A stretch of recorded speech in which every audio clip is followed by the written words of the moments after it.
When I woke up this morning, I didn't think I'd be doing a vlog about Borat Sagdiyev, Rudy Giuliani, and revenge porn, but such is the nature of the vlog.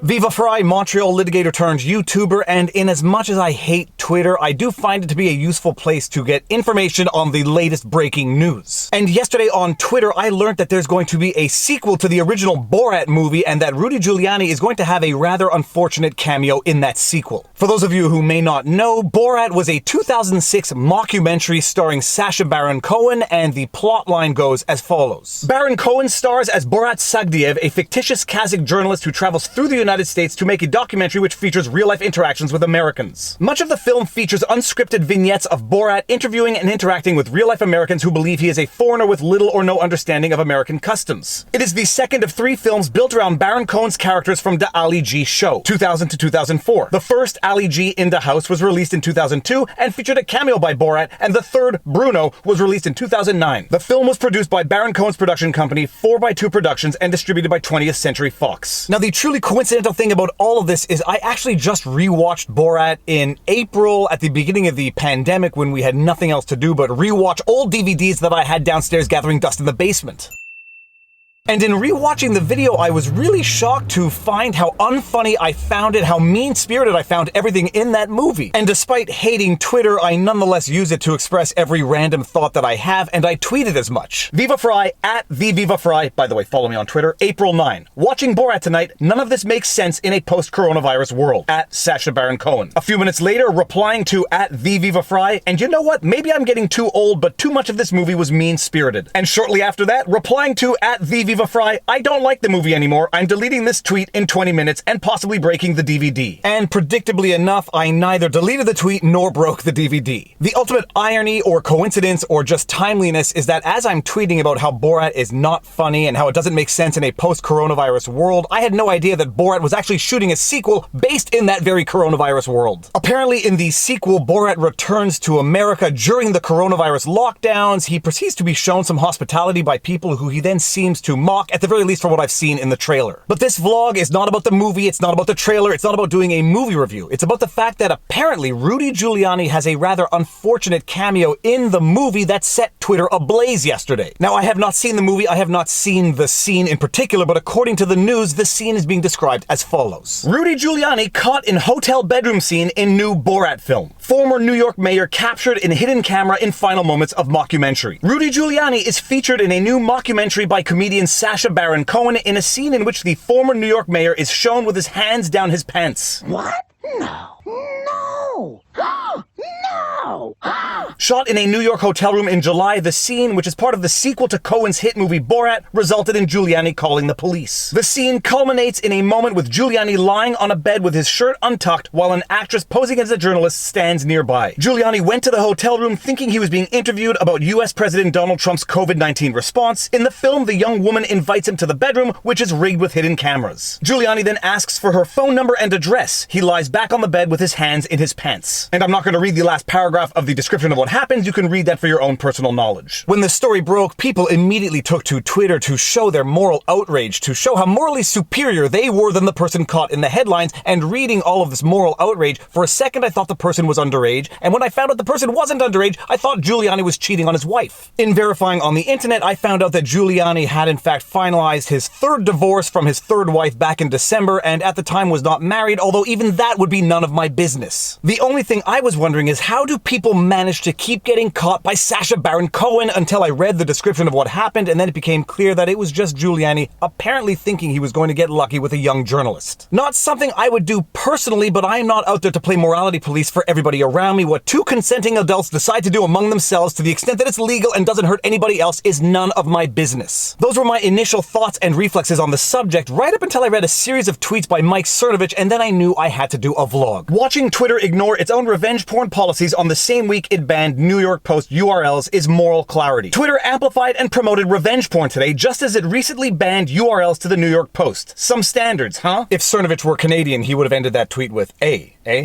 Unclear if the Rudy Giuliani quote story was revenge porn or instead was a massive media disinformation campaign. Either way, Twitter trended it and amplified it in the news section. Yet, @New York Post remains unable to tweet because of its truthful reporting on Hunter Biden. Now, I'm not getting into the political side of this in the context of this vlog, although I did just do a vlog on Section 230 immunity, an opinion by Clarence Thomas, which was issued the same week of the Twitter banning of the New York Post article on Hunter Biden. If you haven't seen that vlog, I'm going to link it right here. Give it a watch as this FedEx truck goes by.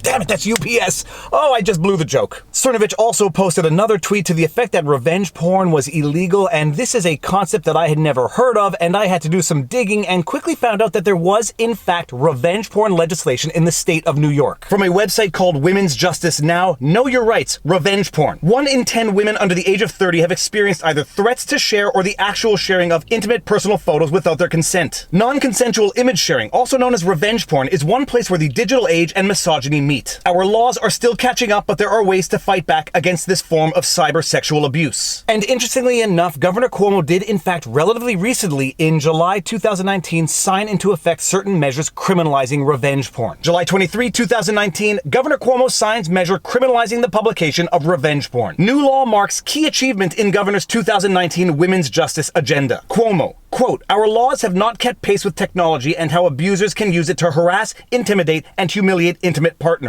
By criminalizing the publication of revenge porn, we are empowering victims to this heinous act to take action against their abusers and showing them a path to justice," end quote. Governor Cuomo today signed into law S.1719C/A.5981, criminalizing the publication of, quote, revenge porn, end quote, or the non-consensual sharing or publication of an intimate image. This law subjects abusers to criminal penalties of up to 1 year in jail plus civil damages and empowers victims to seek a court order to remove these images online. And I will leave this screenshot up for a few more seconds with some music in the background so that you can read it in its entirety.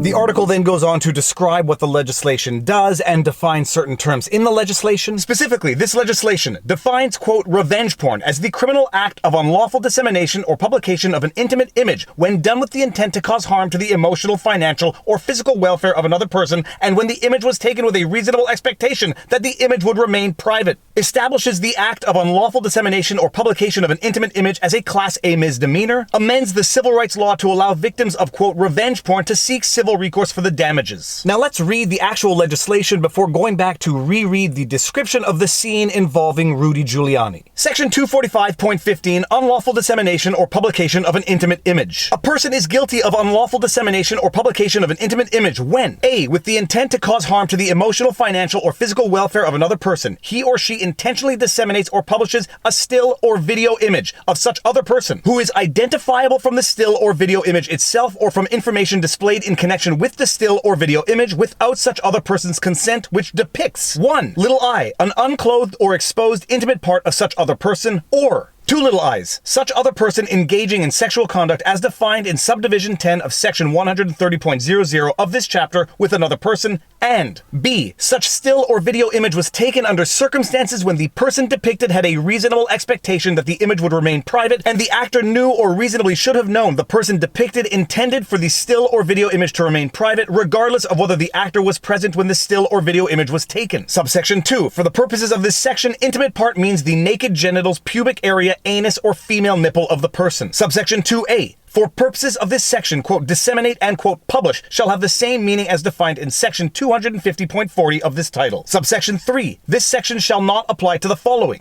A, the reporting of unlawful conduct. B, dissemination or publication of an intimate image made during lawful and common practices of law enforcement, legal proceedings, or medical treatment. C, images involving voluntary exposure in a public or commercial setting. Or D, dissemination or publication of an intimate image made for a legitimate public purpose. So as we can see from the legislation, the video or still has to be of an unclothed person or of an exposed intimate part, which is defined in the law, or the person engaging in sexual conduct, conduct as defined in the penal code, which involves touching the other person but doesn't involve touching oneself. At least from what I've read and what I've understood, subject to being wrong. Everybody can be wrong. I just don't happen to think I am right now, but I might be. Now, with all of that said, let's go back to read the description of the scene involving Giuliani to see whether or not this could qualify as revenge porn. Rudy Giuliani is featured in a new mockumentary by a comedian, Sacha Baron Cohen, in a scene in which the former New York mayor is shown with his hands down his pants. Giuliani went to the hotel room thinking he was being interviewed about US President Donald Trump's COVID-19 response. In the film, the young woman invites him to the bedroom, which is rigged with hidden cameras. Giuliani then asks for her phone number and address. He lies back on the bed and has his hands in his pants. Is Giuliani unclothed in the sense of the law in the scene? I don't know. I haven't seen the scene. Does he have an exposed part as per the requirements of the law? Again, I don't know. I haven't seen the scene, but bear in mind, an exposed intimate part under the law does not seem to include a male nipple. Was Giuliani engaging in sexual conduct as per the law? I don't know. I haven't seen the video, but from the description, it seems that that is arguable, if not the case whatsoever. Did Giuliani have a reasonable expectation that that situation would remain private? Obviously, because he didn't even know he was being recorded, because all of the cameras were hidden cameras. Hidden cameras in a hotel bedroom. If you are not expecting privacy in a hotel bedroom, you are never expecting privacy. At first glance, I am skeptical that this provision of law could apply to the situation as described, but I don't know how this provision of law has been interpreted, whether it's been interpreted, and I don't know the exact details of the scene because I haven't seen the movie, and I doubt very much I will go see the movie. But any excuse is a good excuse to learn about the law, and thank you, Cernovich, for the tweet, because now I got to learn about the revenge porn law in the United States. And with that said, if you like my videos, you like my content, please be sure to like, share, subscribe, hit the notification bell, drop a comment in the comment section because it feeds the algorithm.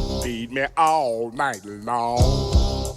That's right, boy! If you want to support the channel, all of these support links are in the pinned comment. We've got PayPal, Subscribestar, Patreon, YouTube membership. All members get sneak peeks of the vlogs in as much as I can provide them. If you want to get merch, we've got merch. But more important than all of that, take care of yourselves, check in on friends and family, make sure everyone around you is doing well, and now you know your vlog. Peace out.